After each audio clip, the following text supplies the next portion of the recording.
So hello guys, இன்றைக்கி நம்ம பார்க்க போகிறது இன்றைக்கி இந்த பார்லேஜி 10 ரூபா பிஸ்கெட் வச்சு இதில் அதிகமாக குவான்டிட்டி இருக்கா, இல்லை இந்த 10 ரூபா பார்லேஜி 3 வாங்கி அதில் அதிகமாக குவான்டிட்டி இருக்கான்னு பார்க்க போகிறோம். ஸோ இந்த வீடியோவை பற்றி தெளிவாக வீடியோக்குள்ளே பார்க்கலாம் வாங்க ஃப்ரெண்ட்ஸ். இதெல்லாம் நம்ம தனியாக தட்டில் போட்டுக்கலாம்.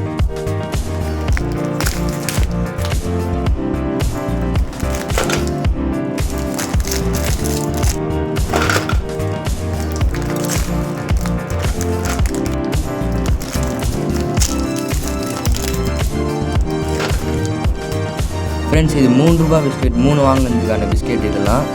இப்போ வாங்க 10 ரூபா பிஸ்கெட்டை பிரித்து பார்க்கலாம்.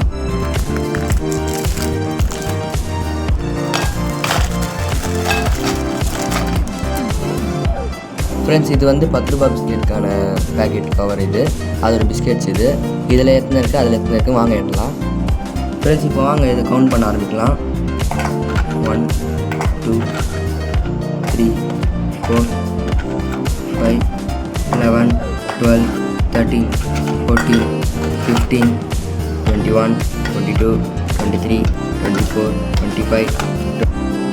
ஃப்ரெண்ட்ஸ், 3 ருபீஸ் பேக்கெட்டில் நம்ம 3 எடுத்துருந்தோம் இல்லையா, அதில் 27 பிஸ்கெட்ஸ் இருக்குது. இப்போ வாங்க நம்ம 10 ருபீஸில் எத்தனை இருக்குதுன்னு எண்ணி பார்க்கலாம்.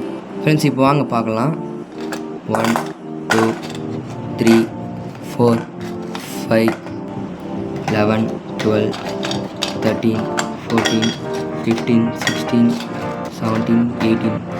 ஸோ ஃப்ரெண்ட்ஸ், இந்த கம்பேரிசனில் 3 ருபீஸ் நம்ம வின் பண்ணியிருக்கு. 10 ருபீஸ் கம்மியாக இருக்குது, 3 ருபீஸ் வின் பண்ணியிருக்கு.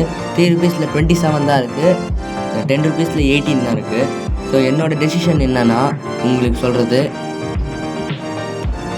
இது இங்கே 3 ருபீஸ்க்கு பார்லேஜி பிஸ்கெட் வாங்கிறதா இருந்தால் இந்த 3 ருபீஸ் பேக்கெட்டே வாங்கிக்கோங்க. இந்த 10 ருபீஸ்க்கு வாங்காதீங்க, ஏன்னா அதில் குவான்டிட்டி கம்மியாக இருக்குது. நீங்கள் உங்கள் ஃப்ரெண்ட்ஸ் கூட சேர்ந்து இந்த 3 ருபீஸ் பேக்கெட் வாங்கி சாப்பிட்டு என்ஜாய் பண்ணுங்கள்.